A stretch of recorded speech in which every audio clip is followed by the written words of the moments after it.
Good evening, beta. Good evening, everyone. Good evening. Good evening. Very good evening.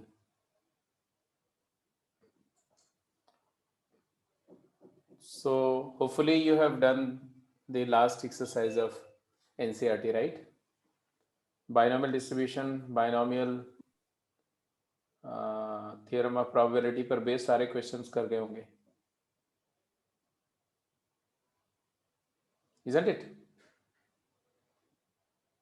तो आज की class में हम लोगों को geometrical probability, geometrical problems on probability पे डिस्कशन करना है and we have to learn how to work out those problems. और उसके बाद प्रोबेबिलिटी पे कॉन्सेप्चुअली कुछ नहीं रह जाता है, सिर्फ आज का लेक्चर के बाद में अगर कहीं प्रोबेबिलिटी से रिलेटेड कोई डिस्कशन होगा तो वो परम्यूटेशन कॉम्बिनेशन के जो स्पेशल जो वेज हैं उनसे रिलेटेड प्रॉब्लम्स जो हैं उन्हीं पर डिस्कशन की ज़रूरत होगी। कॉन्सेप्चुअली आपको प्रोबेबिलिटी पर अब कोई कॉन्सेप्ट की ज़रूरत नहीं होगी except the today's lecture, right? तो I hope now everybody has joined, so let me begin the class. तो अभी तक बेटा हम लोगों ने जो भी प्रोबेबिलिटी में किया उसमें क्या था कि जो सैंपल स्पेस आपका था वो फाइनाइट था, isn't it? So we were actually to with the problems which had finite sample space. Finite sample space की problem ही take up कर रहे थे. But in the beginning, in the introduction cases, we have very clearly mentioned that it is not necessary that the sample space is always finite. तो sample space की दो possibility होती है. एक जो अभी तक हमने discuss किया that sample space is finite set, right? And because sample space अगर S जो है, अगर S तुम्हारा फाइनाइट है तो जो E is a subset of S, any event is a subset of S and दस E is also finite. All events are finite sets. तो इवेंट स्पेस भी फाइनाइट है, सैम्पल स्पेस भी फाइनाइट है और इवेंट स्पेस भी finite है। और इसी को हम लोग क्लासिकल डेफिनेशन में हम इसी बात को यूज कर रहे थे कि ऐसे केसेस में probability of happening of the event E becomes any by ns.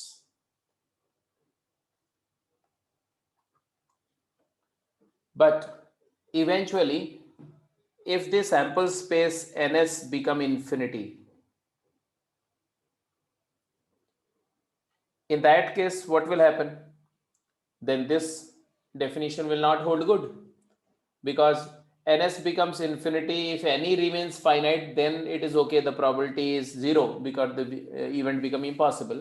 But if ns is infinity and n is also infinity, in that case this quantity become indeterminate, right?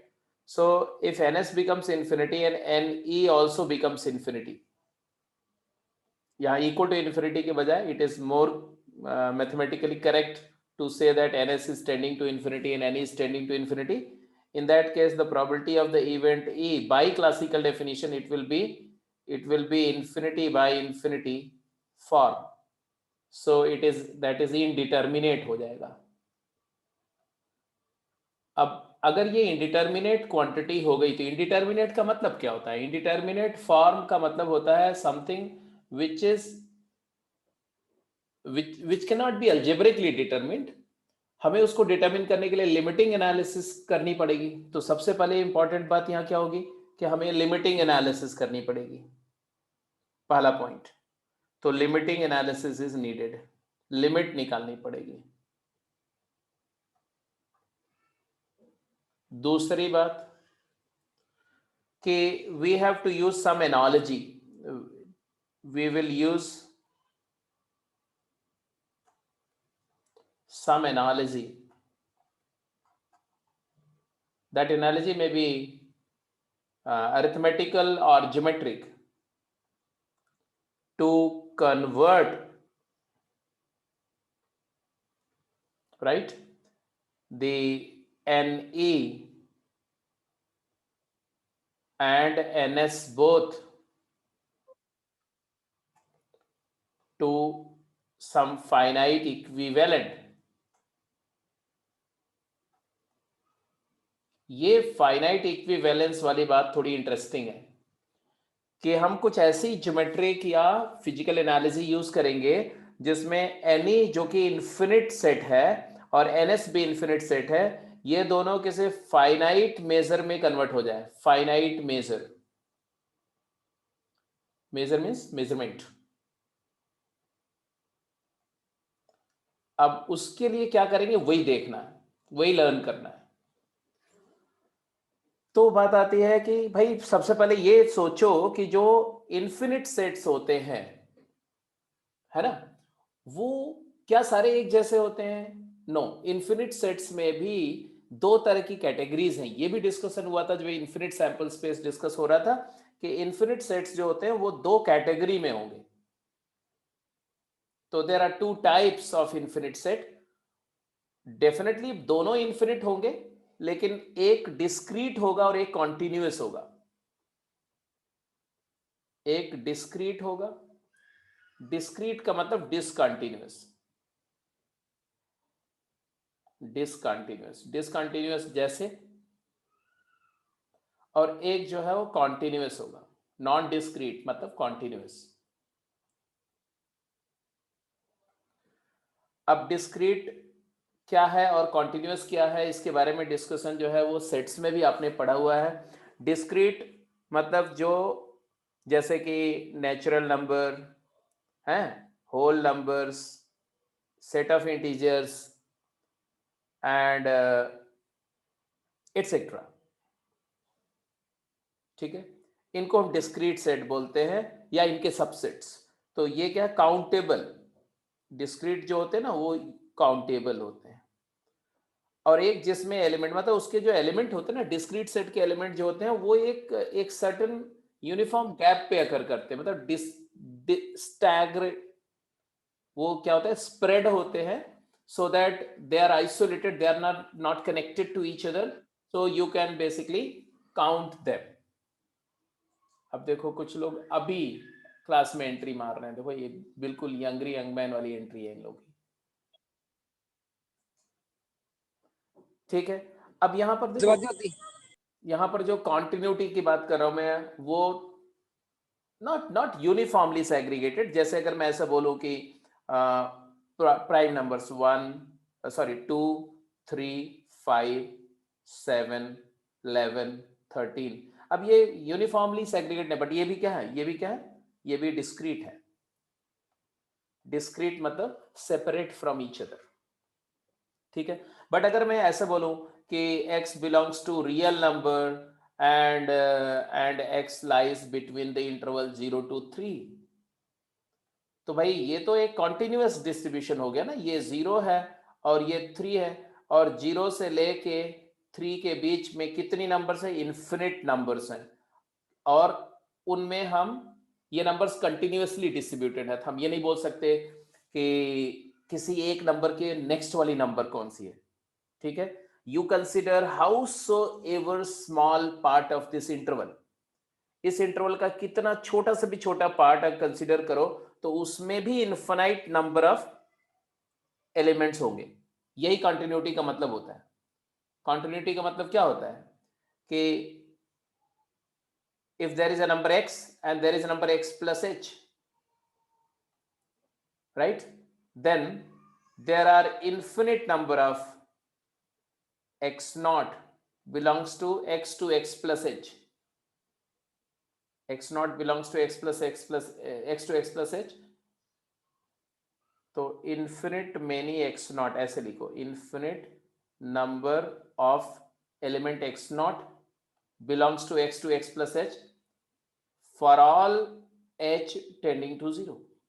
h कितना भी छोटा number ले लो, x और x plus h के बीच infinite number of element है. ये continuity का scene है कि आप इंटरवल को कितना भी छोटा करते जाओ, छोटा करते जाओ, छोटा करते जाओ, छोटा करते जाओ, फिर भी उस इंटरवल में इन्फिनिट नंबर ऑफ एलिमेंट होंगे. ये कॉन्टिन्यूटी का सीन है.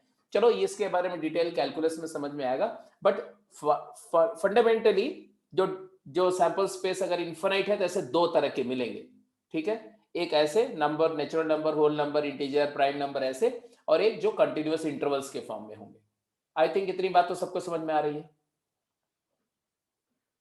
राइट तो अब हम इन्हीं दोनों केसेस में प्रोबेबिलिटी कैसे वर्कआउट करेंगे, डिस्क्रीट वाले केस में कैसे वर्कआउट करेंगे, कॉन्टिन्यूअस वाले केस में कैसे वर्कआउट करेंगे, that we are going to discuss. तो सबसे पहले आप हेडिंग देंगे probability when sample space is infinite discrete set. Right on the first case, the probability when sample space is infinite set, है ना। अब इसके दो केस डिस्कस करेंगे। पहला केस हम लोग डिस्कस करने जा रहे हैं discrete sample space, infinite but discrete. तो मैंने आप थोड़ी देर पहले बोला कि डिस्क्रीट सेट जो होता है वो काउंटेबल होता है, ठीक है। तो काउंटेबल का मतलब क्या होता है कि उस सेट के जो एलिमेंट है वो नेचुरल नंबर के साथ 1 to 1 कोरेस्पॉन्ड करते हैं।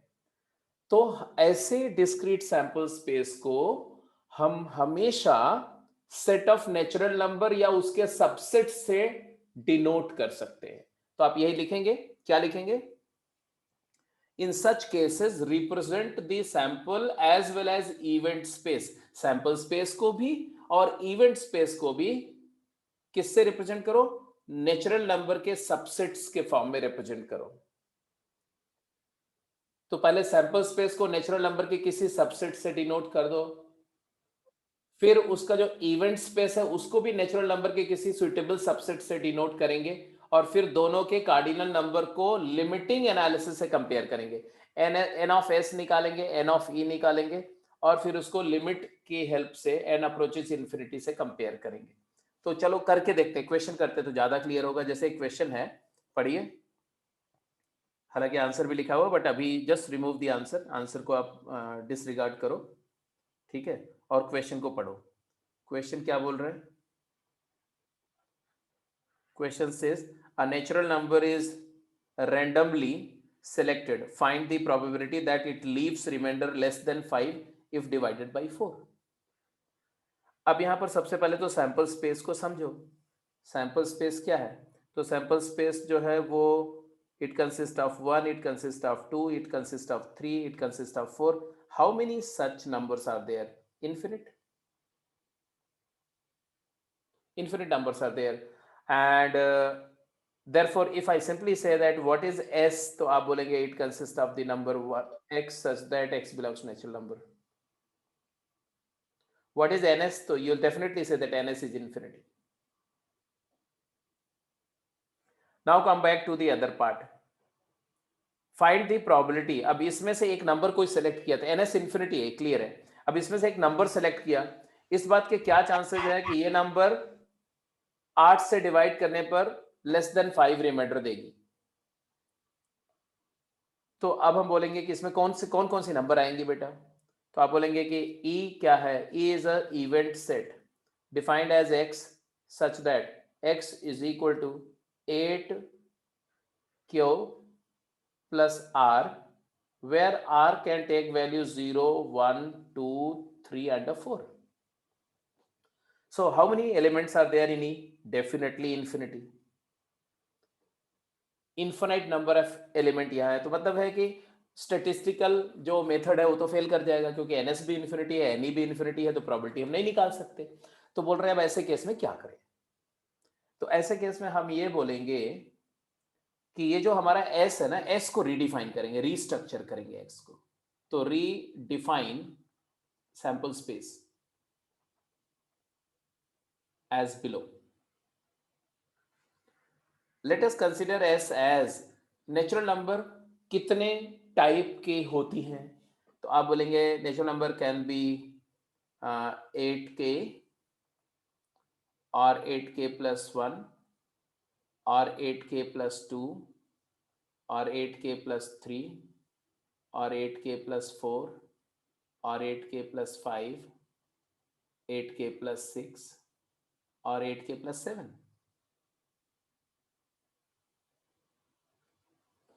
So division algorithm says that the natural numbers can be categorized into these subsets. तो इसको मैं ऐसा भी बोल सकता हूँ, let me call it as S naught या E naught लिखो, E naught, E1, ये सेट्स है, E2, E3 and so on E7. हमने क्या लिखा है यहाँ बेटा, यहां पर हमारी एनालिसी क्या, हमारी एनालिसी है कि लेट E के denote the natural number x such that x is a natural number and x is equal to 8q plus k. तो रिमाइंडर के बेसिस पर मैंने पूरे नेचुरल नंबर के सेट को 8 डिसजॉइंट सेट्स में डिवाइड कर दिया. Now tell me one thing, can't I say that number of E naught will be equal to number of E1 will be equal to number of E2 and so on? क्या ऐसा मैं बोल सकता हूं कि जितनी natural number E not set में है उतनी E1 में है, उतनी E2 में है, उतनी E3 में है, उतनी ही E7 में है? कैन आई से दिस और not? Yes, sir. How can you claim it?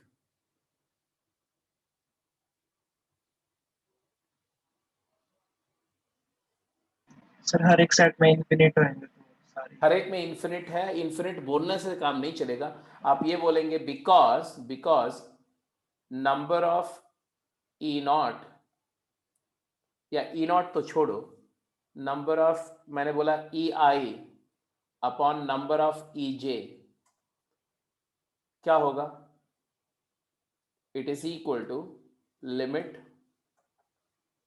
EI मतलब 8k plus I upon 8k plus J and k varies infinite. यही होगा. But what do you mean by 8k?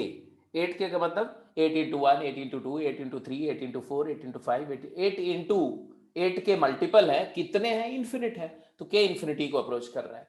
तो 8k plus I type के number कितनी होगी? Obviously जितनी k की value आप दे सकते हैं. I तो फिक्स है. ऐसे 8k plus J, I reminder वाली इतनी है, J रिमाइंडर वाली इतनी है, दोनों का रेशियो लो तो लिमिट क्या आएगी? तो आप रेशियो लिमिट निकालना जानते हो इसका. क्या करते हैं हम बेटा ऐसे केस में? k से ऊपर नीचे डिवाइड कर दो तो 8 plus I upon k divided by 8 plus J upon k, और k को इन्फिनिटी अप्रोच कराओ. I क्या है? I रिमाइंडर है. I की वैल्यू 0 से 5 फाइनाइट है. फाइनाइट बाय इन्फिनिटी 0 होता है. J भी रिमाइंडर है तो फाइनाइट बाय इन्फिनिटी 0, तो आंसर आ जाएगा 1. इसका मतलब क्या है कि हमने प्रूफ किया mathematically that number of element in EI is same as number of element in EJ. इसका मतलब है ये सारी इवेंट, ये सारे सबसेट्स इक्वली लाइकली हैं. ठीक है. अब जरा देखो, with this kind of classification what is NS now? अब NS तुम्हारा हो गया क्या? कितने एलिमेंट हो गए? 8 है ना. E not, E1, E2, E3, E7 ये सारे सेट्स इक्वली लाइकली हैं, सारे डिसजॉइंट हैं. ये सब डिसजॉइंट भी हैं, इसमें भी कोई डाउट नहीं है, सारी डिसजॉइंट्स है.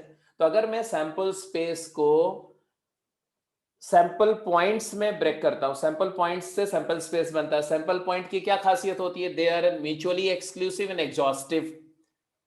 तो मैंने बताया था कि आप सैंपल स्पेस को कई तरह से रिप्रेजेंट कर सकते हो. आप किसी भी तरीके से सैंपल स्पेस को रिप्रेजेंट करो, अगर उसके अंदर सैंपल पॉइंट जिनको आप सैंपल पॉइंट बना रहे हो, अगर वो म्यूचुअली एक्सक्लूसिव इवेंट है और एग्जॉस्टिव इवेंट है और अगर इक्वली लाइकली हैं, तो वो एक उसको हम सैंपल पॉइंट मान सकते हैं. तो ये सारी इवेंट को अब मैं सैंपल पॉइंट मान रहा हूं. ये वाली, ये एक सैंपल पॉइंट है. ये कितने सैंपल पॉइंट है टोटल? जल्दी बोलो. 8 सैंपल पॉइंट है. अब इसमें से कितने सैंपल पॉइंट फेवरेबल हैं?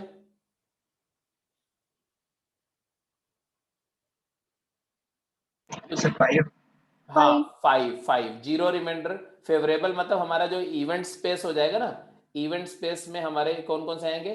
E not, E1, E2, E3, E4 and E5. And therefore the probability of event E क्या हो जाएगा?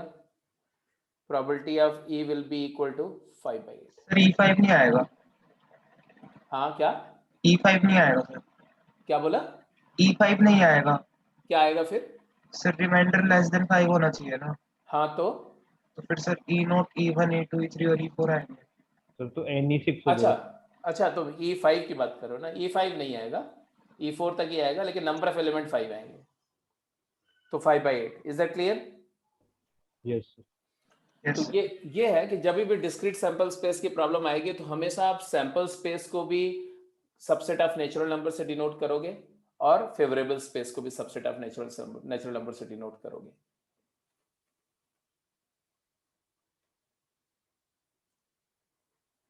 तो ये तो हो गया कि डिस्क्रीट केस कैसे हैंडल होगा। ठीक है, अब लिखेंगे दूसरा case, when the sample space is continuous. When the sample space is continuous, इसको हटा दूं मैं, ये नोट कर चुके होंगे, तो I am just going to remove it, right.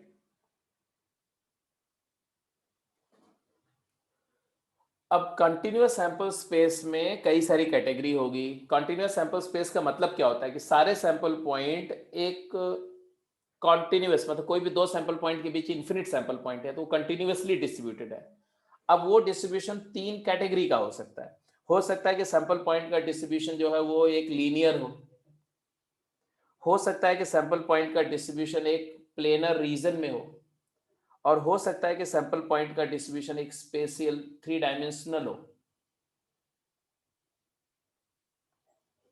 तो तीनों ही केसेस में हमें डील करना पड़ेगा, इंटरप्रेट करना पड़ेगा भाई इन केसेस के साथ कैसे डील किया जाए। तो अगर सैंपल पॉइंट लीनियरली डिस्ट्रीब्यूटेड है तब क्या करेंगे? तो लीनियरली डिस्ट्रीब्यूशन के केस में हम लोग लेंथ को, मान लो ये लेंथ है L, तो length of interval is directly proportional to number of point. यहां पर length is directly proportional to number of point. इसको लेंथ एनालॉजी बोलते हैं। क्या कि भाई चलो देखो कि अगर ये 5 यूनिट लेंथ है, मान लो ये लेंथ L यूनिट है, और आपको पता है कि एक यूनिट में, लीनियर डिस्ट्रीब्यूशन में अगर एक यूनिट है 1 यूनिट, तो हम मान लेंगे 1 unit contain, 1 unit has k points. तो ऑब्वियसली टू यूनिट में कितने पॉइंट होंगे? अगर एक यूनिट में मैं मान लूं कि k नंबर ऑफ पॉइंट हैं, तो 2 यूनिट लेंथ में कितने पॉइंट होंगे? 2k पॉइंट होंगे। 3 यूनिट में 3k पॉइंट होंगे। तो number of point is directly proportional to length of interval. तो यहां पर कितने पॉइंट होंगे इसमें? अगर ये इंटरवल है A to B जिसका लेंथ है L, हाँ, तो L into K into L points हो जाएंगे। ऐसे जब 2 डायमेंशनल डिस्ट्रीब्यूशन होगा, ऐसे एक एरिया एक रीजन में डिस्ट्रीब्यूशन हो रहा है, तो यहां पर हम एज्यूम कर लेंगे कि 1 unit region, 1 unit has 1 square unit, जो होता है 1 unit square has k number of points. तो वहां पर area is proportional to number of point. और इस केस में आप समझ ही गए होंगे कि इस केस में हम मान लेंगे क्या कि वॉल्यूम जो है, वॉल्यूम, तो volume is proportional to number of point. तो ये तीन एनालिसिस यूज करेंगे, 1 डायमेंशन में लीनियर लेंथ, और 2 dimensional distribution of sample point होंगे तो area, 3 dimensional distribution of sample point होंगे तो वॉल्यूम। ये तो मेन बात हो गई। अब करेंगे कैसे उसको अब लिखते जाइए। मतलब करने का मतलब ऐसा समझो आप, ऐसे कि मान लो ये तुम्हारा सैंपल स्पेस है, ठीक है। अब चाहे वो रीजन एरिया हो, कोई भी रीजन हो सकता है। Region can be linear, it can be 2D, it can be 3D region, right. But I am representing that this is the sample space. अब इसमें से सैंपल स्पेस भी नहीं, मान लो ये टोटल रीजन है, टोटल R रीजन है। अब इस R रीजन का एक सर्टेन पार्ट मैं एज्यूम कर लूंगा ये एडमिसिबल रीजन है। मतलब मैं मान लूंगा कि ये सैंपल स्पेस है, और इस सैंपल स्पेस का जो रीजन है, इस रीजन की प्रोबेबिलिटी मैं 1 मान लूंगा, ठीक है। अब इसके बाद में, अब जो इवेंट स्पेस है वो इसी का एक सर्टेन सबसेट होगा। तो समझ रहे हो क्या हुआ? मैं ये मान रहा हूं कि ये जो टोटल स्पेस तो आर है, लेकिन उसका एक सर्टेन रीजन को मैं सैंपल स्पेस मान लूंगा। इसका तो पीएस प्रॉपर्टी 1 है, इसका मतलब ये हुआ कि इसके बाहर जो कुछ दिख रहा है उसकी प्रॉपर्टी 0 है। इस एस के बाहर जो रेक्टेंगल में दिख रहा है उसकी प्रॉपर्टी 0 है, मतलब इस रीजन की प्रॉपर्टी मैं 0 मान लूंगा। ये येलो कलर से जो शीटेड है, टोटल प्रॉपर्टी एस है, ये 1 है, और इसका भी जो एक सबसेट होगा ये हमारा इवेंट का रीजन हो जाएगा ई। तो ई रीजन का जो रीजन ई का जो साइज होगा, वो साइज लेंथ भी हो सकती है, वो साइज जो है वो एरिया भी हो सकती है, वो वॉल्यूम भी हो सकता है, राइट? तो वो जो है वो एनी हो जाएगा, this will give you any. और एस का जो साइज होगा एस का, that will give you NS. अब बेशक नंबर ऑफ पॉइंट इनफाइनाइट होंगे, लेकिन ये जो साइज होगा ये फाइनाइट होगा, तो एनई भी फाइनाइट हो जाएगा और एनएस भी फाइनाइट हो जाएगा। जैसे जैसे नंबर ऑफ पॉइंट इनफाइनाइट है बट लेंथ फाइनाइट है, नंबर ऑफ पॉइंट इनफाइनाइट है बट एरिया फाइनाइट है, नंबर ऑफ पॉइंट इनफाइनाइट है बट वॉल्यूम फाइनाइट है। तो ऐसा हो सकता है। तो ये 3 टेक्निक का इस्तेमाल करेंगे इन्फिनिट नंबर ऑफ पॉइंट को फाइनाइट मेजरेबल क्वांटिटी से रिप्रेजेंट करने का, और फिर वो फाइनाइट मेजर का रेशियो ले लेंगे। ठीक है, तो अब इसको प्रॉपरली लिख लो, मैंने जस्ट आउटलाइन बताया तो उसको लिखो properly, right it down, right it down. क्या है? Just keep on writing. Here the sample space is an admissible region capital S, so defined that its total probability is unity. Unity means 1.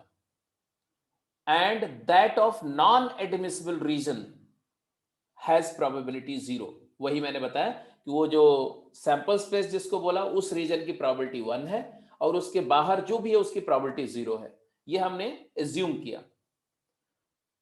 Since an uncountable infinite number of point lie in any finite region, क्योंकि मैंने आपको बताया कि ये जो continuous distribution होता है इसमें अनकाउंटेबल होता है, क्योंकि आप इसके अंदर में काउंटिंग नहीं कर सकते हो। तो uncountable infinite number of sample point होंगे, ई में भी और एस में भी, दोनों में infinite number of sample point होंगे। Thus we use appropriate geometric measurement or analogy suitable to the dimension of E and S। Means अगर E और S जो है वो लीनियर डायमेंशन के हैं तो लेंथ, अगर 2 डायमेंशनल है तो एरिया, अगर 3 डायमेंशनल है तो वॉल्यूम। तो लेंथ और एरिया और volume to calculate the probability of event E represented by the region E।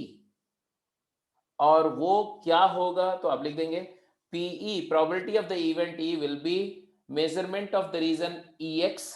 Suppose E is the function of X, X is something which is variable, EX, E is the event region, divided by measurement of the region SX, X is the number of point, but because we are using some geometric analogy, तो EX का जो major आएगा वो finite आएगा, और SX का भी major भी फाइनाइट आएगा। Now I'll apply that finite will be the function of X. This is also function of X. We'll take the limit X approaches to infinity, try to calculate this limit, and that limit will be the probability. Assuming that the probability measure of the event E is proportional to the geometric measure of E. जैसे मान लो ये area है, तो area number of point तो finite infinite होंगे, लेकिन उसका जो मेजरमेंट होगा एरिया, एरिया फाइनाइट होगा, तो ये फाइनाइट आ जाएगा, ये भी फाइनाइट आएगा, और प्रोबेबिलिटी निकाल लेंगे। अभी क्वेश्चन करेंगे तो ज्यादा क्लियर होगा। नाउ यहां तक बात समझ में आ गई कि नहीं? जल्दी बोलो। Yes, sir. जैसे अगर मैं एक क्वेश्चन दूं आपको, just to make you understand. Sir एक मिनट नोट करना। हाँ हाँ हाँ, ये नोट करो, अभी मैं स्लाइड को चेंज नहीं कर रहा हूं, मैं जस्ट एक क्वेश्चन लिख रहा हूं।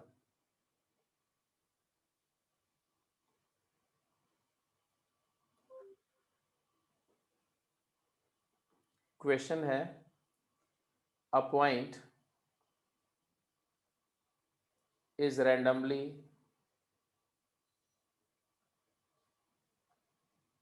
selected on or within a circle of radius r,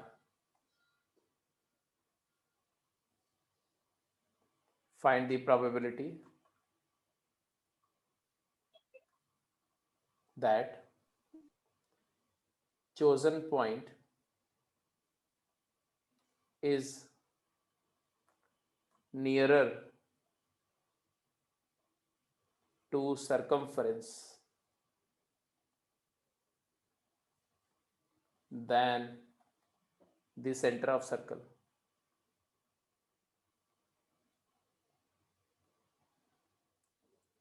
अब ये क्वेश्चन है, क्या यहाँ पर जो रेड कलर से लिखा हुआ ये इवेंट को डिस्क्राइब कर रहे हैं, सैंपल स्पेस को डिस्क्राइब कर रहे हैं, और जो ब्लू कलर से लिखा मैंने वो उसका इवेंट सेट को डिस्क्राइब कर रहा है।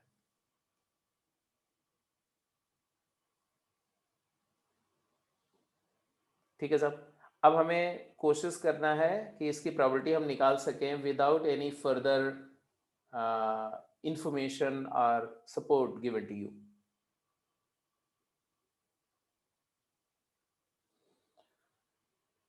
तो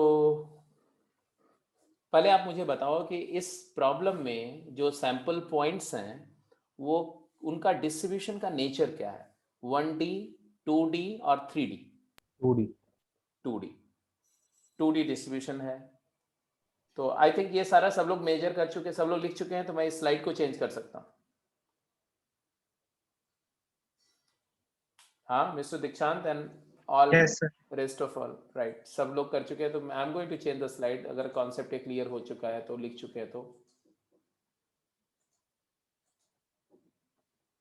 हाँ एक बार अपनी कंसेंट भी दे दो भाई। तो now let's take up this problem. एक आर रेडियस का सर्कल ड्रॉ करते हैं। एडमिसिबल रीजन अगर मुझे ड्रॉ करना है तो I will draw a circle of radius r, right? So let's have a circle of radius r here, and definitely it will have a well defined center.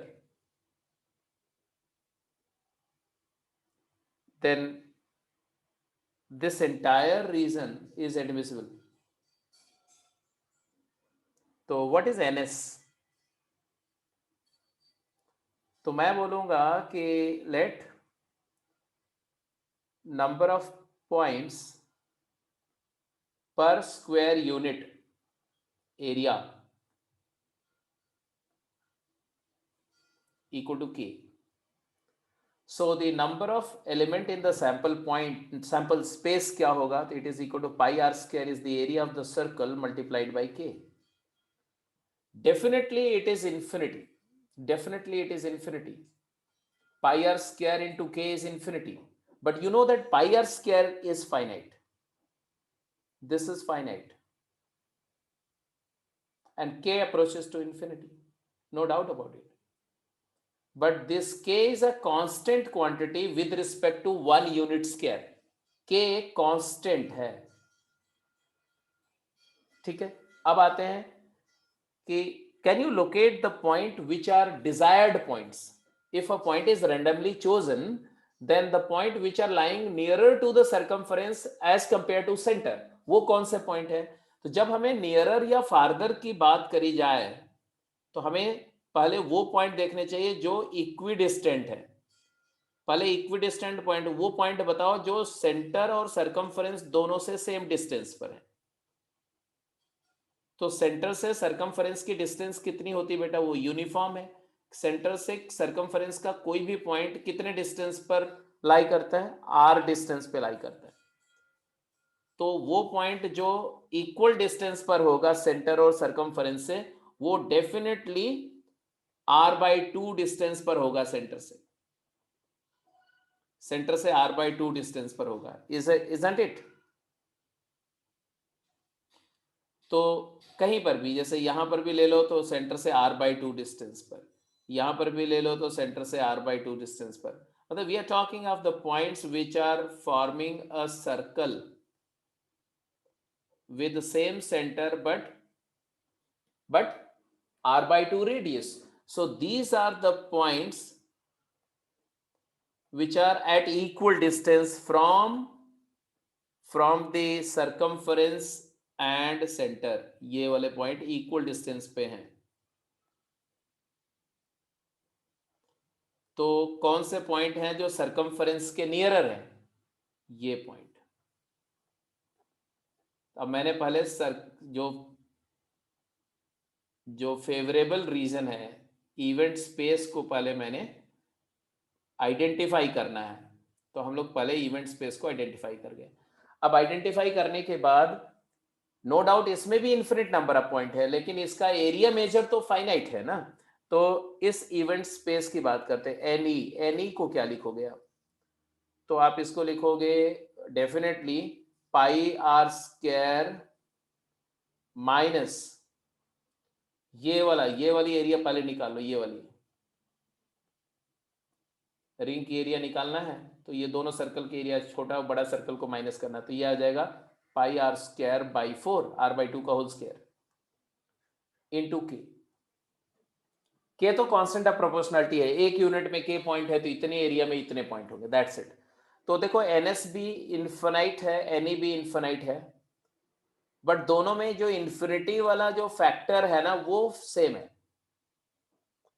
उसके अलावा जो बचा हुआ मेजर है, ये एरिया मेजर जो है ये फाइनाइट है, और ये वाला एरिया मेजर भी फाइनाइट है. अब हमें probability of the event E लिखनी, तो हम क्या करेंगे? बोल रहे हैं I take this as limit k approaches to infinity any by ns. So it will be limit k tending to infinity pi, ये pi r square कॉमन ले लो, 1 minus 1/4 is 3 pi by 4, तो 3 pi by 4 r square into k divided by pi r square into k. So you know that only k is something which is making it indeterminate, but k तो constant है, तो k यहां से cancel हो जाएगा और इसकी limiting value r square भी कैंसिल होगा, पाई भी कैंसिल होकर के प्रोबेबिलिटी क्या आ जाएगी? 3/4 विच इज फाइनाइट. तो the probability, there are 75% chances that the point selected randomly from और inside the circle on an inside circle will be nearer to the circumference than the center. तो ये जो हमने calculation किया उसमें हमने वही ज्योमेट्रिक एनालॉजी यूज करी, that number of points per square unit area is K. Excuse me sir. Yes sir इसमें हम जो सरकमफ्रेंस पे 0.7 को इंक्लूड नहीं करेंगे साथ में? ले लिए भाई.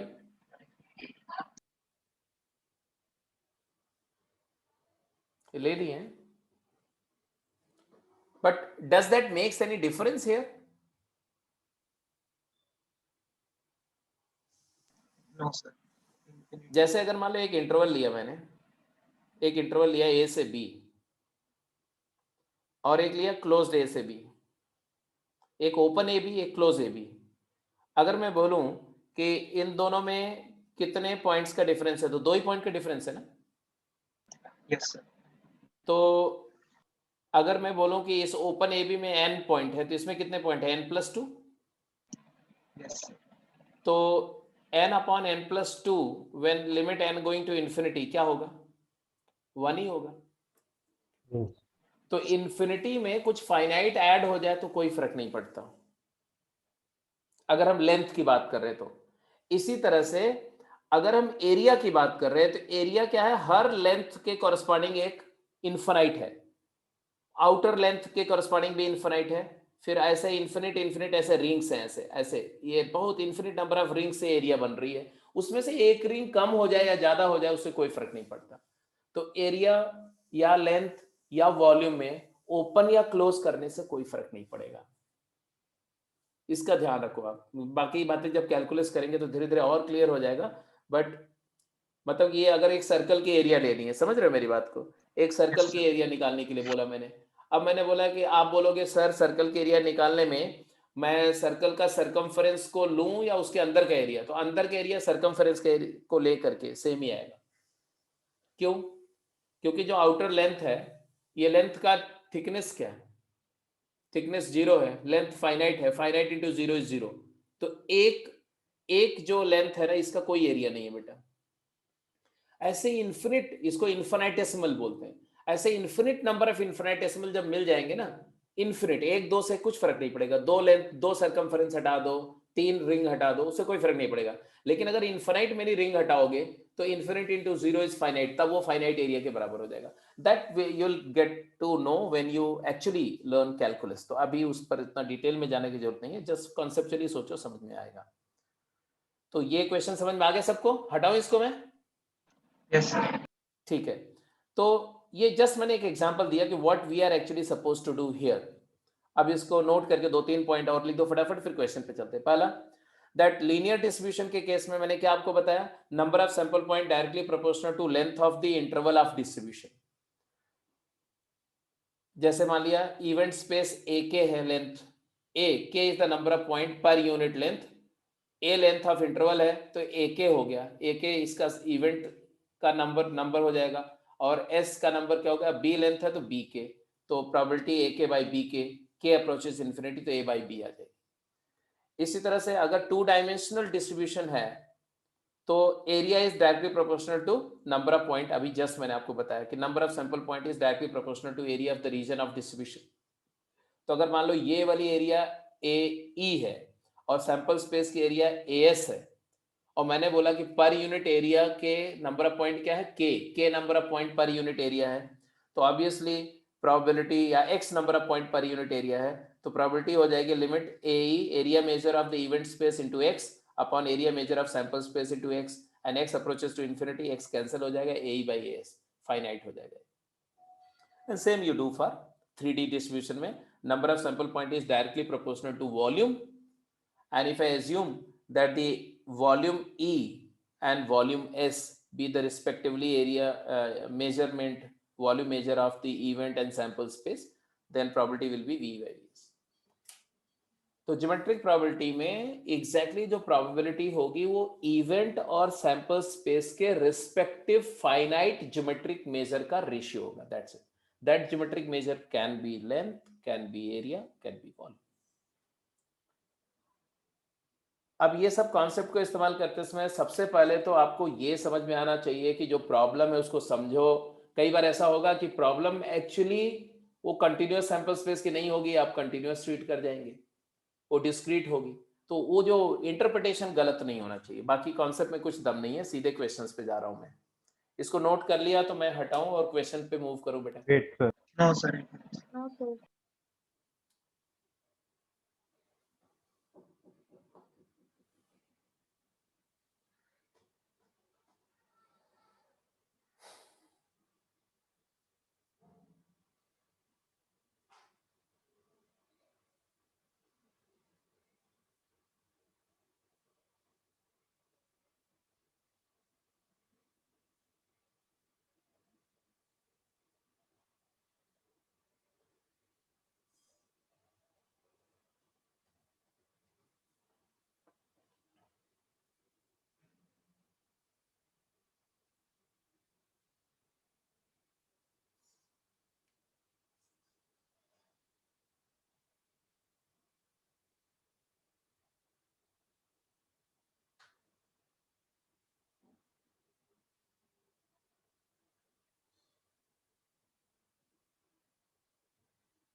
कर लिया नोट बेटा अभी?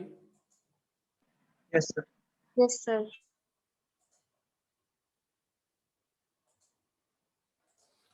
तो अगर ये कॉन्सेप्ट आपको क्लियर हो गया तो एक बार मुझे कंफर्म कर दो सभी लोग। बाकी डेफिनेट सी बात है कि थोड़ा बहुत अगर कहीं पर अभी भी क्लैरिटी नहीं होगी तो क्वेश्चंस करेंगे तो अपने आप आ जाएगी, और आज बहुत सारे क्वेश्चन करने जा रहे हैं तो आई एम प्रीटी श्योर कि कोई दिक्कत नहीं होगी।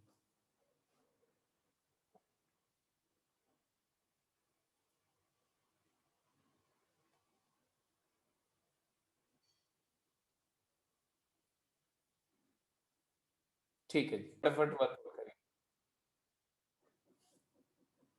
तो try to figure out this problem and solve करो, आंसर बताओ जल्दी से। बोल रहे हैं real number x is chosen such that it satisfies the condition mod of x minus 3 less than equal to 5 then find the probability that it satisfies the inequality x square minus 4x plus 3 less than 0. अब sample space क्या है? तो it is x such that x is real and x minus 3 magnitude is less than equal to 5. अब पहले तो sample space को समझना है, तो ये इनइक्वालिटी को हमें समझना पड़ेगा. इस इनइक्वालिटी का मतलब है बेटा, कोई नंबर का मैग्नीट्यूड अगर 5 या उससे लेस है, इसका मतलब क्या होता है? इसका मतलब होता है कि x माइनस 3 की वैल्यू -5 से 5 होगी. इसका मतलब है कि x की वैल्यू 3 ऐड कर दो तो -2 से 8 होगी. तो मैं इसी को ऐसे भी लिख सकता हूँ, that is collection of x such that x belongs to real number and x belongs to -2 to 8. यहाँ तक बात समझ में आ रही कि नहीं? Yes sir. अगर मैं नंबर लाइन पर इसको लोकेट करना चाहूँ तो ये देखो, ये 3 है और x actually mod x minus 3 का मतलब होता है x का डिस्टेंस 3 से कितना, 5. 3 से 5 यूनिट राइट और 5 यूनिट लेफ्ट. 3 से 5 यूनिट लेफ्ट जाएंगे तो -2 आएगा, 5 यूनिट राइट जाएंगे तो 8 आएगा. तो we are actually talking of these numbers. This is sample region, ये सैंपल स्पेस है. Hope you understand right. ये दोनों पॉइंट के बीच की जो नंबर्स हैं वो सैंपल स्पेस को रिप्रेजेंट कर रही हैं. कितना लेंथ है इस इंटरवल का? What is the length of this interval? -2 से लेके 8 तक लेंथ क्या है, सेपरेशन क्या है? 10. यस, तो ये 10k हो गया. तो ns जो है, मैं s ये आया तो ns में लिखूंगा बेटा 10k. What is k? k be the number of points per unit length.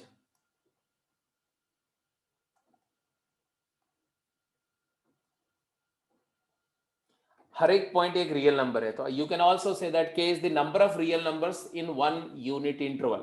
एक यूनिट इंटरवल में अगर k number of real numbers है, ऐसा मैंने एज्यूम कर लिया, तो 2 यूनिट में 2k, 3 यूनिट में 3k, 10 यूनिट में 10k. अब NE, अब E के लिए इस इनइक्वालिटी को सॉल्व करेंगे. इवेंट सेट भी डिफाइन करो. इवेंट सेट क्या है? It is collection of real number x such that what? x minus 1 into x minus 3 is less than equal to 0. Less than 0. Now वेविकर मेथड से क्या आएगा भाई? इसमें एक 1 है, एक 3 है ना? वेविकर मेथड तो जानते ही इनइक्वालिटी को सॉल्व करने का. तो leading coefficient positive, negative, positive, क्या है यहाँ से? x belongs to 1 to 3. तो it is collection of x such that x is real number and x lies between 1 to 3. इस इंटरवल की लेंथ क्या हुई बोलो? तो यहाँ पर -2 5 यूनिट है ना, ऐसे 1 2 3 4 5. सर 1 से 3 ओपन नहीं आएगा? कर दो यार, ओपन कर दो, क्या फर्क पड़ेगा? कोई फर्क पड़ेगा क्या? पंडित जी? नहीं सर. चलो कोई बात नहीं, तुम्हारे दिल की बात रख लेते. 1 2 3 हमने ओपन कर दिया इसको सब. तो ये जो रीजन है ना, ये हमारा क्या हो गया? ये इवेंट रीजन हो गया. इवेंट रीजन E हो गया. ये सैंपल रीजन S हो गया था. अब E का मेजर क्या है बेटा? NE क्या है? Length of this interval is 2k. Clear है? हाँ. अब आप ये मत बोलना कि वो एंड वाले 2 पॉइंट तो है नहीं, तो 2k से थोड़ा कम हो गया. नहीं जी, वो पॉइंट का कोई डायमेंशन नहीं होता. पॉइंट इज डायमेंशनलेस क्वांटिटी, इसका डायमेंशन 0 होता है. तो it is 2k. Therefore what is probability? The probability of the event E will be equal to limit NE by NS, k approaches to infinity, 2k upon 10k.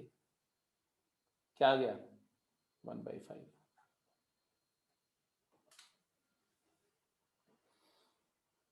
So simple. मतलब इसमें कहीं कोई तकलीफ नहीं है, कहीं कोई ऐसा नहीं आपको कि बहुत कुछ स्टेट ऑफ आर्ट, कोई बड़ी स्पेशल दिमाग लगाना पड़ेगा, ऐसा कुछ भी नहीं है.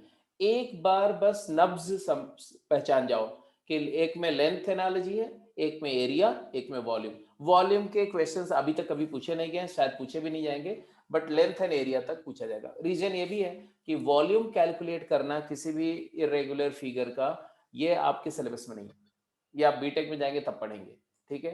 कैलकुलस में भी वॉल्यूम कैलकुलेट करने का कोई प्रॉब्लम नहीं है, पहले आता था लेकिन अब नहीं है, हम लोग के टाइम में करते थे, अब सिलेबस में है नहीं, वॉल्यूम कैलकुलेट करना नहीं है, तो आप एरिया निकालते हो, एरिया तक की प्रॉब्लम ऐसा पूछी जाएगी। Going to next question.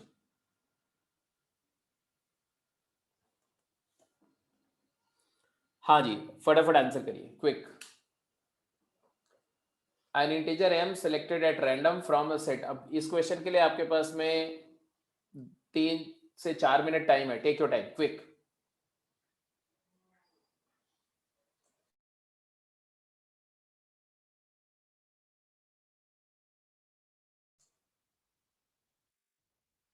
हाँ भाई, आंसर आ गया?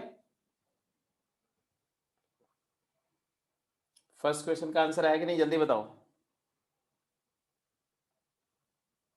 सबसे पहले क्या था, एन इंटीजर एम, ध्यान देना, integer m chosen at random from this set satisfying this inequality. पहले इस इनइक्वालिटी को सॉल्व करो। ये इनइक्वालिटी को सॉल्व करोगे तो ऐसा आएगा, x square times x square plus 4x minus 21। So it is actually x square into x minus x plus 7 x minus 3. So वेविकर method लगाएंगे, -7 0 एंड 3 रूट है, लीडिंग कोएफिशिएंट पॉजिटिव है तो पॉजिटिव नेगेटिव नेगेटिव पॉजिटिव, यही आएगा, क्योंकि x square 0 double root है ना, repeated root है तो साइन नहीं चेंज होगा। एनीवे यहां से जो आंसर आया, क्या आया, x बिलोंग्स टू क्या है, पहले ये बताओ, इस इनइक्वालिटी का सोल्यूशन सेट बताओ क्या है। तो x बिलोंग्स टू, हमें लेस देन इक्वल टू 0 चाहिए, तो -7 से 3 एक्सेप्ट 0, -7 से 3 क्लोज इंटरवल एक्सेप्ट 0, या पूरा पूरा ही ले लो, एक्सेप्ट 0 भी क्यों, क्योंकि इक्वल टू 0 भी तो है। -7 से 3 आया, क्लियर है यहां से, बोलो हाँ या ना। Yes sir. ठीक है, अब इस इंटरवल से ये अभी इवेंट से, ये भी सैंपल स्पेस नहीं है, सैंपल स्पेस क्या है, an integer m is selected randomly from the set, इस सेट में से एक इंटीजर सेलेक्ट किया, then find the probability that the abscissa of the point, तो इस पहले इसमें and x belongs to integer बोलो, तो हमारा सैंपल स्पेस आ जाएगा, क्या आएगा, it will contain -7 -6 -5 -4 -3 -2 -1 0 1 2 3, ये सेट आ गया, ये हमारा सैंपल स्पेस है। मतलब ये problem sample space, infinite sample space की है ही नहीं, ये फाइनाइट सैंपल स्पेस की प्रॉब्लम है। व्हाट इज एनएस, जल्दी बताओ, व्हाट विल बी एनएस, कितने एलिमेंट है इसमें, 11। ग्रेट, अब आ जाएंगे इवेंट स्पेस। इवेंट के बारे में क्या बोला गया, फाइंड द प्रोबेबिलिटी ऑफ किसका, the abscissa of the point of intersection of the line, this line and that line. तो ये दोनों लाइन को सॉल्व करो, y की वैल्यू mx प्लस 4 यहां डालो, ऐसा, तो इसको इसमें फीड करो सॉल्व करने के लिए, तो 3x plus 4 times mx minus 4 is equal to 9, यहां से आया 3 plus 4m times x is equal to 25, x is equal to 25 over 4m plus 3, the abscissa of the point of intersection, ये abscissa आ गया पॉइंट ऑफ इंटरसेक्शन का, दोनों line के point of intersection का एब्सिसा, ये x आ गया, ये x है, बोल रहे it is N integer, x belongs to integer, ये इंटीजर कब होगा?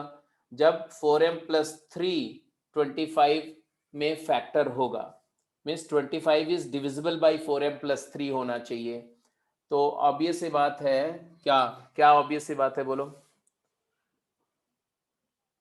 कि 25 का फैक्टर 4m प्लस 3 है, तो 25 में क्या क्या फैक्टर हो सकते हैं, 25 में क्या क्या नंबर्स फैक्टर हो सकती हैं? तो 25 के फैक्टर की बात करें तो 4m प्लस 3 कैन बी क्या, प्लस माइनस 25, प्लस माइनस 25 हो सकता है, प्लस माइनस 5 हो सकता है, या प्लस माइनस 1 हो सकता है। और कुछ हो सकता है क्या? 25 के फैक्टर ही यही होते हैं, या तो 5 फैक्टर है, या तो -5 है, या तो 3 है, 5 25 -25 1 -1, दैट्स इट। अब यहां से देखो, बट m खुद एक इंटीजर है, ये ध्यान रखना। m यहां से m बिलोंग्स टू s है, तो चेक करते जाओ फटाफट। यहां से क्या है, पहले केस को सॉल्व करो, दो केसेस है इसमें। एक बार प्लस 25 लेते हैं, तो 25 माइनस 3, तो 4m is equal to 25 minus 3 is 22, तो m इंटीजर नहीं आएगा, नॉट पॉसिबल। और अगर -25 लो तो 4m इज इक्वल टू -25 -3, तो m की वैल्यू यहां से आएगी -7, ये चलेगा, ठीक है। इसी तरह से दूसरे केस को सॉल्व करो, एक बार +5 एक बार -5 लेके, तो +5 पर तो नहीं आएगा, देखो 4m is equal to 2, not possible, क्योंकि m इंटीजर नहीं आएगा। बट 4m की वैल्यू, 4m प्लस 3 को -5 लोगे तो 4m -8 आ जाएगा, तो m -2 आ जाएगा, तो एक पॉसिबिलिटी ये भी है। और तीसरा केस लो, जल्दी करो आंसर। अब आंसर निकालो बेटा, फटाफट जल्दी निकालो, मुझे आंसर बता दो। अगर 1 लेंगे तो नहीं आएगा, -1 लेंगे तो आएगा। 4m की वैल्यू अगर यहाँ +1 लेंगे तो -2 आएगा, तो m इज नॉट इंटीजर। और 4m की वैल्यू -4 करेंगे तो m -1 आएगा। तो what do we actually observe, that out of 11 values there are only 3 values which are favorable, which are favoring the event, -7 and -2 and -1, ये 3 वैल्यू फेवरेबल है। तो probability of the event ई क्या हो गई भाई?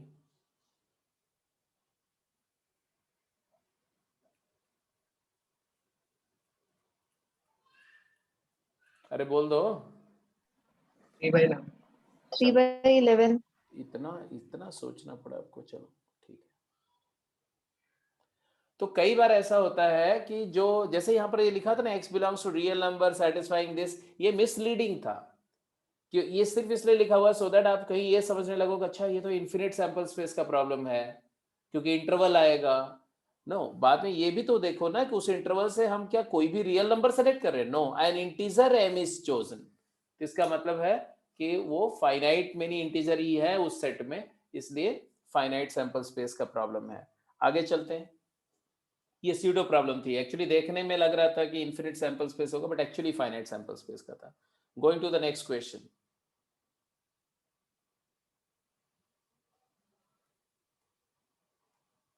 हाँ जी, जल्दी आंसर करो।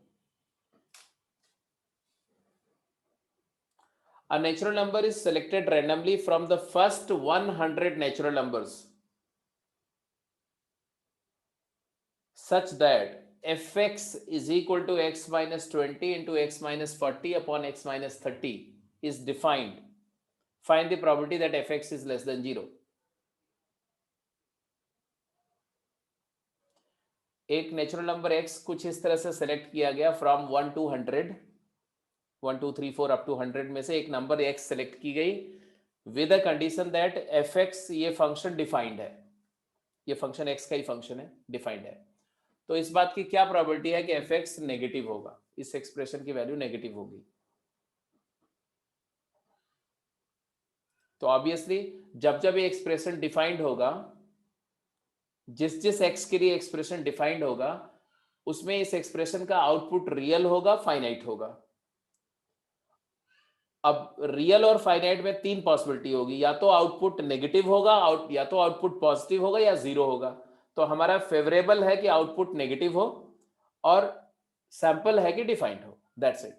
जल्दी आंसर बताओ। आंसर के लिए आपके पास सिर्फ 1 मिनट टाइम है, only 1 minute.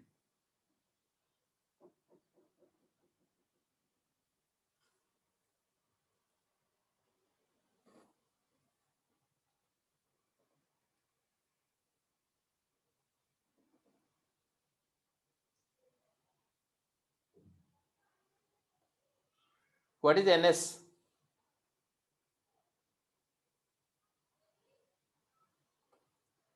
It is number of element in the set X such that X belongs to natural number and X minus 20 into X minus 40 upon X minus 30 is defined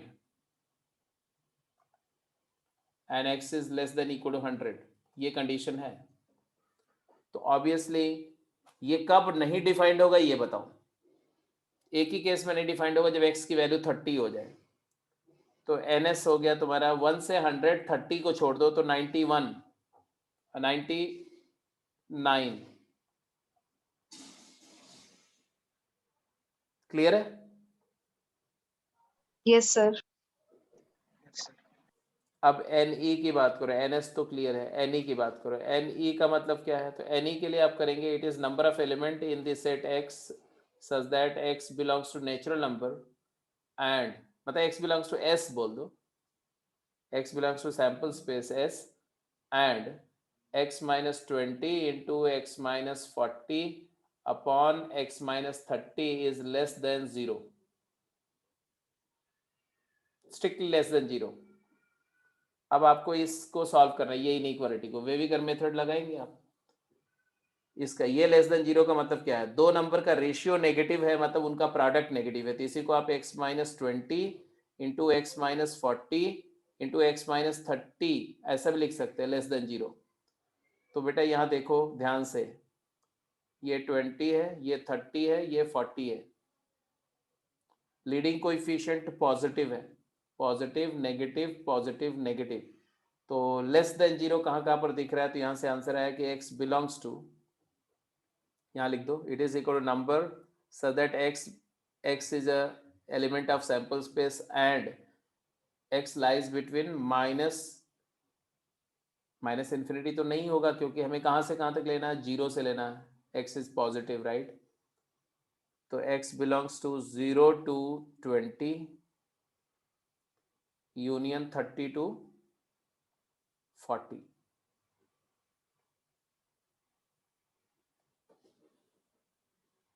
अब जरा calculate करो कितनी number है इसमें आ रही हैं। तो 1 से लेके 19 आ रही हैं इस वाले में, और 31 से लेके 39,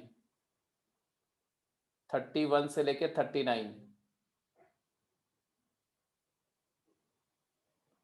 कितनी? 31 से 39 कितनी हुई? 9।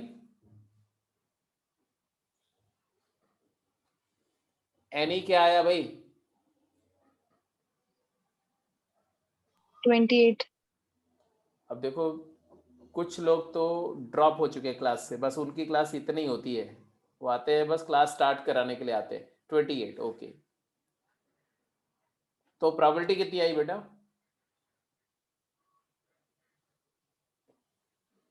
What is the probability? 99। 28/99। कोई डाउट? सबको No, क्लियर sir. है? Yes, sir. चलो जी ठीक है, आगे चलते हैं।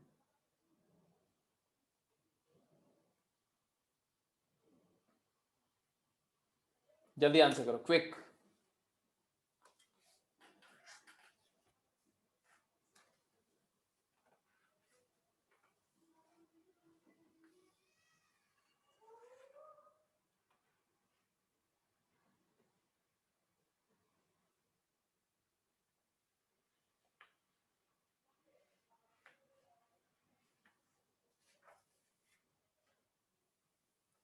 क्वेश्चन बोला गया real number x is selected at random from the interval 0 to 5.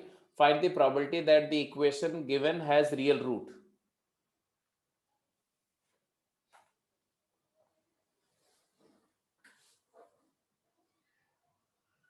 Sample space क्या है? सर कंटिन्यूस है। सैंपल स्पेस तुम्हारा हो गया collection of x such that x is real and 0 less than equal to x less than equal to 5. तो number of element in the sample space length analogy use करेंगे, it is equal to 5k। And event space क्या हो जाएगा? Event space define करो again collection of x such that x belongs to sample space and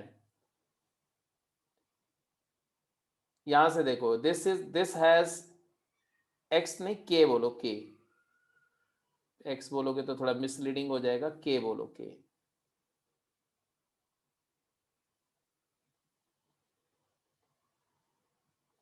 k belongs to s and यहां से इसका real root होने के लिए इसका d होगा less than greater than equal to 0।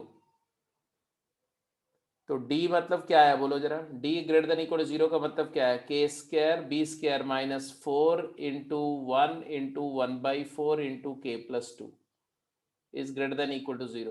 If 4 and 1/4 gets cancelled, it is k square minus k minus 2 is greater than equal to 0. तो यहां से भी सॉल्व करो इसको तो क्या आएगा? ये फैक्टर आ जाएगा ना, k minus 2 k plus 1।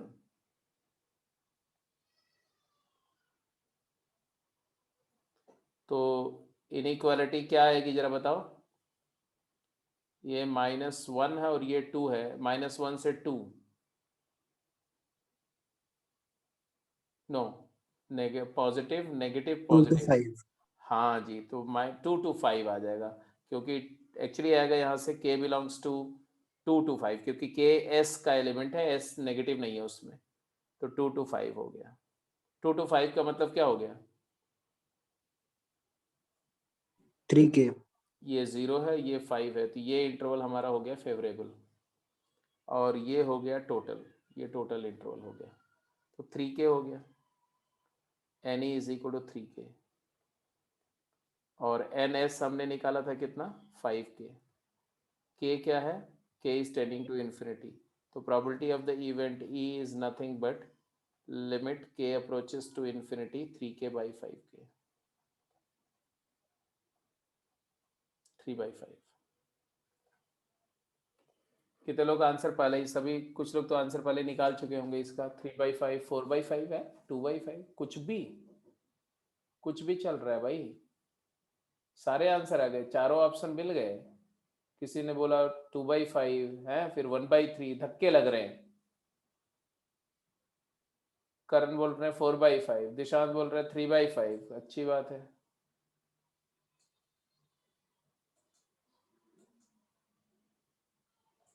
Great, अगले क्वेश्चन पे चलें। अभी तो सबको क्लियर है भाई? Yes sir. Yes sir. Next question.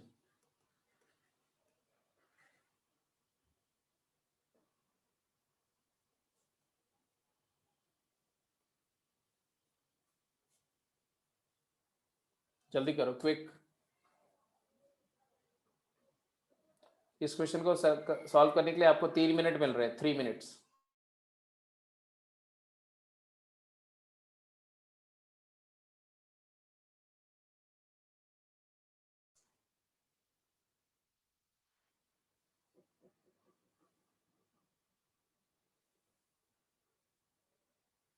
अब बोला गया point x, y is selected randomly from the interval x lies 0 to 4, y lies 0 to 4।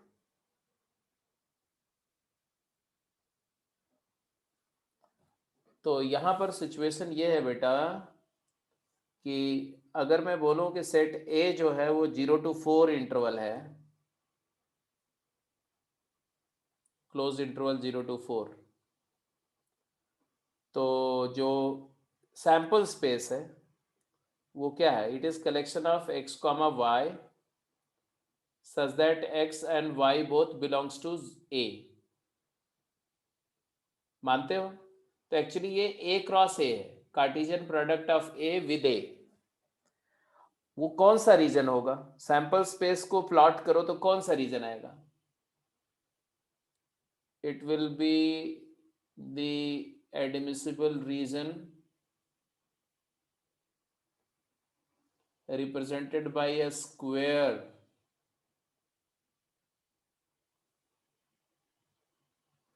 ये मान लो x और y एक्सिस है और ये y एक्सिस है, ये ओरिजिन है, ये 1 है, ये 2 है, ये 3 है, ये 4 है, ये 1 है, ये 2 है, 3 है, 4 है। तो कौन सा रीजन के पॉइंट की बात हो रही है यहाँ पर? Set of all points lying between on or inside this square, ये आपका कंप्लीट एडमिसिबल रीजन है।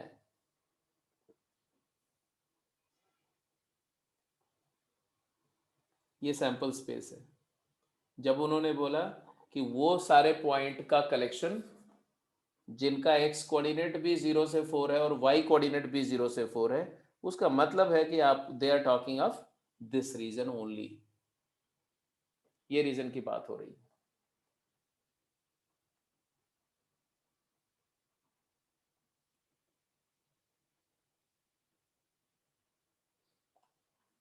तो ns क्या हुआ? तो 2 डायमेंशनल डिस्ट्रीब्यूशन है तो ns क्या हो जाएगा? इसका एरिया हो जाएगा। और क्या होगा? 16K। हाँ, तो ns is equal to 16K, where k क्या है आप जानते ही हो। k is equal to number of points in 1 square unit area.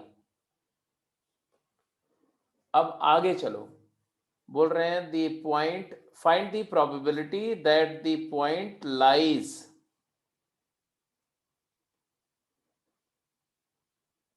in the region enclosed by this, this and this। x equal to 4 क्या है साहब? x equal to 4 ये लाइन है। y equal to 0 क्या है? तो y equal to 0 तो x axis ही है। और y square equal to 4x क्या है? तो ये x को 1 पुट करो, y 2 आएगा, 1,2।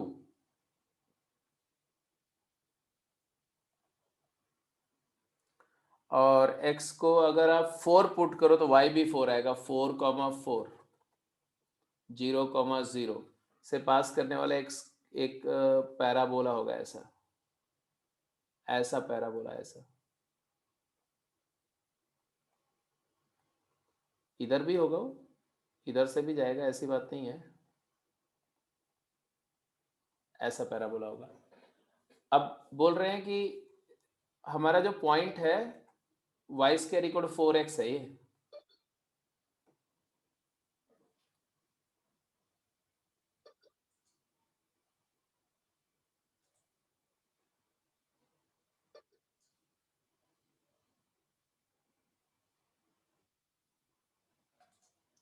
ठीक है, तो सबसे पहले तो आप मुझे बताओ कि कौन सा रीजन है बेटा? कौन से रीजन की बात हो रही है? The region which is enclosed by between this parabola, this line and this line. तो फेवरेबल रीजन हमारा कौन सा हुआ ये बताओ? तो फेवरेबल रीजन ये नहीं हो गया, ये रीजन हमारा फेवरेबल हो गया, ये सैंपल स्पेस का वो पार्ट। अब ये रीजन निकालने के लिए आपको थोड़ा कैलकुलस का इस्तेमाल करना पड़ेगा। अब इस रीजन को निकालने के लिए कैलकुलस कैसे यूज होगा? तो दो तरीके, चाहे हम ये वाला रीजन निकाल लें या ये वाला रीजन निकाल लें, इक्वली इजी है। आप कौन सा निकालना चाहते हैं? जो बोलो मैं निकाल के दिखा दूं। ऊपर का। ऊपर वाला निकाल देते हैं, ये लो चलो। उसका तरीका क्या होता है? तरीका ये होता है कि आप एक एरिया एलिमेंट लेते हैं, यहां से ओरिजिन से y डिस्टेंस पर एक एलिमेंट लेंगे जिसका विड्थ जो होगा वो dy होगा। तो बेटा अगर ये y है ये, तो ये पॉइंट का y कोऑर्डिनेट तो y रहेगा, x कोऑर्डिनेट क्या होगा?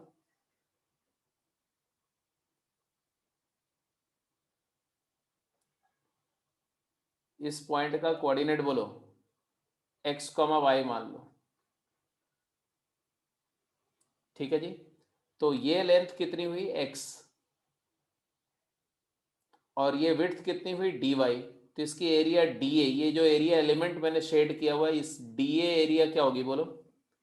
तो dA is equal to x into x dy, x into dy, agreed?